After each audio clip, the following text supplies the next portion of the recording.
जय श्री कृष्णा, राधे राधे। तो आज हम आपके साथ जुड़े हैं श्री कृष्ण और राधा रानी की एक और पौराणिक कथा के साथ।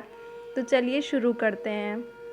चरणामृत के संबंध में एक पौराणिक कथा काफ़ी प्रसिद्ध है जो हमें श्री कृष्ण एवं राधा रानी के अटूट प्रेम को याद दिलाती है।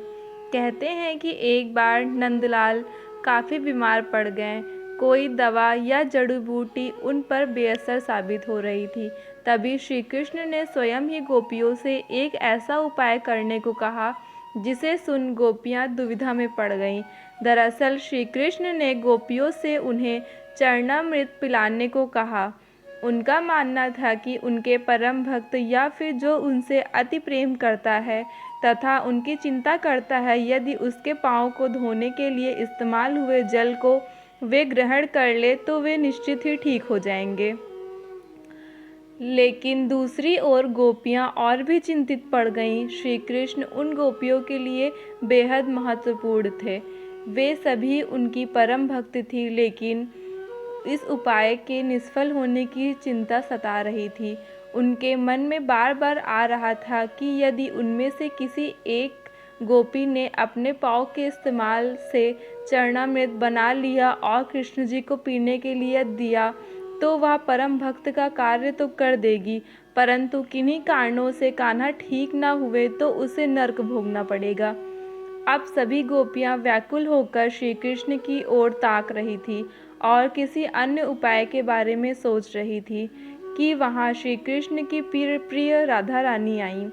अपने कृष्ण को इस हालत में देख राधा के तो जैसे प्राण ही निकल गए हों। जब गोपियों ने कृष्ण द्वारा बताया गया उपाय राधा को बताया तो राधा ने एक क्षण भी व्यर्थ करना उचित न समझा और जल्द ही स्वयं के पाँव धोकर चरणामृत तैयार कर श्री कृष्ण को पिलाने के लिए आगे बढ़ी।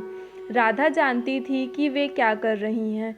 जो बात अन्य गोपियों के लिए भय का कारण थी, ठीक वही भय राधा को भी मन में था, लेकिन कृष्ण को वापस स्वस्थ करने के लिए वह नर्क में चले जाने को भी तैयार थी।